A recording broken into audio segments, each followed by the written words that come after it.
എന്താണ് എന്റെ സബ്ജക്ട്? സാറേ നമ്മുടെ സബ്ജക്ട് എന്ന് വെച്ച് കഴിഞ്ഞാൽ പ്രണയവും പ്രതികാരവും മിക്സ് ചെയ്തൊരു കഥയാണ്. പ്രണയം, പ്രതികാരം, ലവ് ആൻഡ് റിവെഞ്ച്. എല്ലാ കാലത്തും ഇതിന് പ്രസക്തിയുണ്ട്. റൈറ്റ് ഫ്രം ടൈം ഇമ്മോറിയൽ നോക്കിക്കോളൂ. ഈ ഹോളിവുഡ് സിനിമയുടെ കാലത്ത് തന്നെ പ്രേമിക്കുന്നു, അതിന്റെ പേരിൽ കാമുകനോ കാമുകിയോ വഞ്ചിക്കപ്പെടുന്നു എന്ന് പറഞ്ഞിരുന്നാല് പ്രേക്ഷകർ അതിന്റെ പിന്നാലെ പോകും. That is sweet. അതല്ലേ ലവ് എന്ന് പറയുന്നത്? അത് എല്ലാ കാലത്തും, ഇനി ഏത് കാലത്താണ്? ഇന്നത്തെ കാലത്ത് ചിലപ്പോൾ മീഡിയയിലുള്ള വ്യത്യാസം വരാത്തുള്ളതൊക്കെ കഴിഞ്ഞ് ലവ് എല്ലാ കാലത്തും ഒന്ന് തന്നെ. ഒരു അട്രാക്ഷൻ, മ്യൂച്വൽ അട്രാക്ഷൻ, ആണും പെണ്ണും തമ്മിലുള്ള ആ ഒരു അട്രാക്ഷൻ, ആ ഒരു ആകർഷണം, അതാണ് ഈ പ്രേമം. എന്റെ ശിഷ്യരല്ലേ, അവരങ്ങനെ നല്ല നല്ല നല്ല മർമ്മത്തിലേ അവൻ പിടിക്കുള്ളൂ. ചിറകൊടിഞ്ഞ പക്ഷികൾ. ചിറകൊടിഞ്ഞ പക്ഷികൾ, ബേർഡ്സ് വിത്തൗട്ട് വിങ്സ്. വിങ്സ് ഇല്ലെങ്കിൽ പക്ഷികൾക്ക് പറക്കാൻ പറ്റുമോ? പറക്കാൻ പറ്റില്ല. വിങ്സ് ഇല്ലാതെ പറക്കാൻ പറ്റുന്ന പക്ഷികൾ ലോകത്തില്ല. അപ്പൊ വിങ്സ് പോയെന്ന് പറഞ്ഞാൽ, ചിറക് പോയെന്ന് പറഞ്ഞാൽ പറക്കാൻ പറ്റില്ല. അവരുടെ നായകന്റെയും നായികയുടെയും ആശകളുടെ ചിറകൊടിയാണ്. അവര് പരാജയത്തിലേക്ക് പോകുമെന്നുള്ളതായിരിക്കും കഥ. അല്ല സാറേ, നമ്മൾക്ക് ഈ ടൈറ്റിലൂടെ നമുക്ക് ഈ സ്റ്റോറിക്ക് ബന്ധമുണ്ട്. പിന്നെ അതായത് ഒരു സാധാരണ വില്ലേജിലാണ് നമ്മൾ സ്റ്റോറി നടക്കുന്നത്. വില്ലേജ് ആ കുഴപ്പമില്ല. വില്ലേജ് നായകന് സാധാരണക്കാരാണെങ്കിൽ അവൻ പഠിച്ച് പാസ്സായി, പക്ഷെ വേണമെങ്കിൽ അവൻ IAS IPS എടുക്കാം. അത്രയ്ക്ക് മിടുക്കനാണ്. IAS IPS എന്ന് പറയുമ്പോൾ അത് ഒരുപാട് വന്നിട്ടുണ്ട് നമ്മുടെ ഇപ്പൊ. അല്ല, ട്വിസ്റ്റ് ഇവിടെയാണ് സാർ. ഉണ്ടോ? അവൻ പക്ഷെ IAS IPS എടുക്കുന്നില്ല. അവന്റെ മനസ്സിൽ കുട്ടിക്കാലം തൊട്ട് പക്ഷികളും മൃഗങ്ങളും ആണ് അവന്റെ മനസ്സിലുള്ളത്. Okay beautiful. അതായത് Bharathchandran IPS, king and commissioner, അങ്ങനെ എന്തെല്ലാം വെറൈറ്റി വന്നു. എന്ന് പറഞ്ഞിട്ട് നമ്മൾ ആ വെറൈറ്റി കണ്ടുപിടിച്ചു. കിങ് ആണെങ്കിൽ സെൻസ് ഉണ്ടാവണം, സെൻസിബിലിറ്റി ഉണ്ടാവണം. അത് നമ്മൾ കണ്ടു കഴിഞ്ഞു. എന്റെ ശിഷ്യൻ ഇവൻ മിടുക്കനാണ്, ഇവൻ മാറ്റി പിടിച്ചിരിക്കുകയാണ്. IAS IPS ഒക്കെ കണ്ടു കഴിഞ്ഞു. കിങ് കമ്മീഷണർ ഇനിയും അതൊന്നും നിൽക്കില്ല.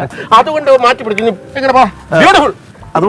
എന്റെ ശിഷ്യനായിട്ട് പറയുന്നത് ഇവൻ ഈ പക്ഷികളോടുള്ള സ്നേഹം കൊണ്ട് അവൻ പഠിച്ചിട്ട് ബിരുദം എടുത്തിട്ട് അവൻ പക്ഷിശാസ്ത്രജ്ഞനാവുകയാണ്.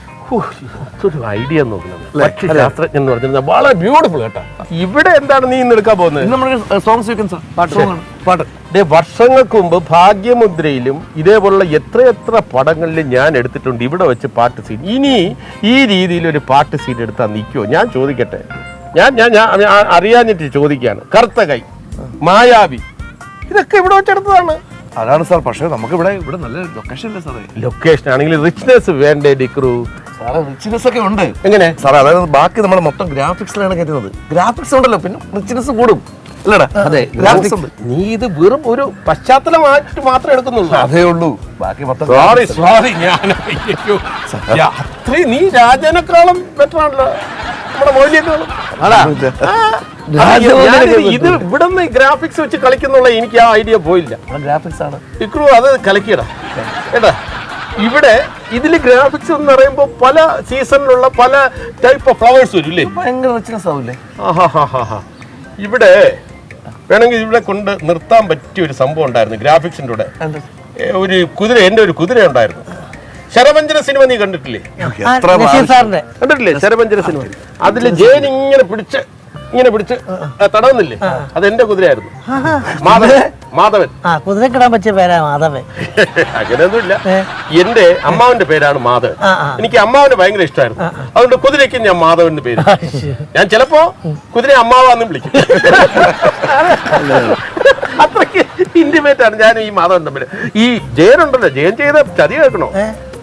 കുതിരയുടെ ഇടതുവശത്തെ മസില് മുഴുവൻ തിരുമ്മി വലതുവശത്താക്കി കുതിരക്ക് ഉളുക്കി. ഈ ശരപഞ്ചര ഷൂട്ടിംഗ് കഴിഞ്ഞിട്ട് പിന്നെ കുതിര ഒരു സൈഡിലായി പോയി മസിൽ. 3 മാസം കഴിഞ്ഞ് മാധവൻ ചത്ത്. അല്ല, അമ്മാവനാണോ ചത്ത്, കുതിരയാണോ ചത്ത്? അല്ല, രണ്ടിന് പേര് മാധവനാണോ? കുതിര മസിൽ ആരുടെ ഇടതുവശത്തും വലതുവശത്തോട്ടും മാറിയത്? എന്റെ അമ്മാവനാണോ മസിൽ മാറിയത്? നീ കാര്യം ശ്രദ്ധിച്ച് കേൾക്കണേ മൊയ്തീനെ. എന്റെ അമ്മാവനെ പറഞ്ഞാലും എനിക്ക് വിഷമമില്ല. എന്റെ കുതിര പറയരുത്. സാറിന്റെ വീക്ക്നെസ് ആയിരുന്നു കുതിര, എനിക്കറിയാം. ആ കഥ ബാക്കി.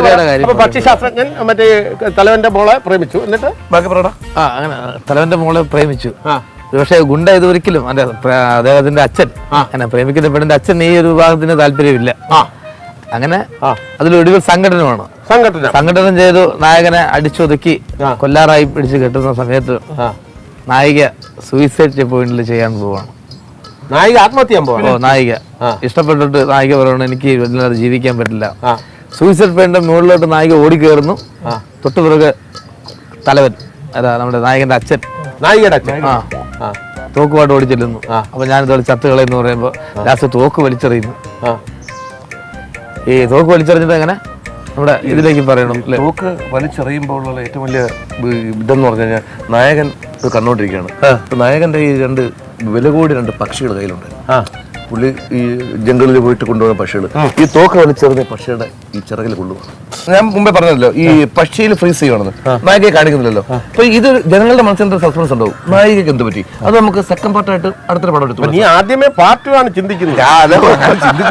ഡയറക്ട് ചെയ്യുന്നതിന് മുമ്പ് ആദ്യമേ പാർട്ട് 2 എങ്ങനെ ഇറക്കാന്നാണ് നമ്മളെ ഇപ്പൊ ബാഹുബലിയിൽ പറഞ്ഞ നായിക ഇങ്ങനെ ഈ രാജമൗലി നിന്റെയും കൊണ്ട് ഞാൻ തോറ്റി കേട്ടോ. എല്ലാം എപ്പോഴും 2ാം ഭാഗം, ഈച്ചയുടെ 2ാം ഭാഗം, ബാഹുബലിയുടെ 2ാം ഭാഗം. ഇവനാണെങ്കിൽ ഇപ്പോഴേ ചിറകൊടിഞ്ഞ പക്ഷി പാർട്ട് 2 ആണ് ഇപ്പോഴേ ആലോചിക്കുന്നത്. ശിഷ്യന്മാരെല്ലാം കടക്കാൻ പ്രൊഡ്യൂസർ എവിടെ? പ്രൊഡ്യൂസറുണ്ട് സാർ. ശരി എന്നാ ബസ്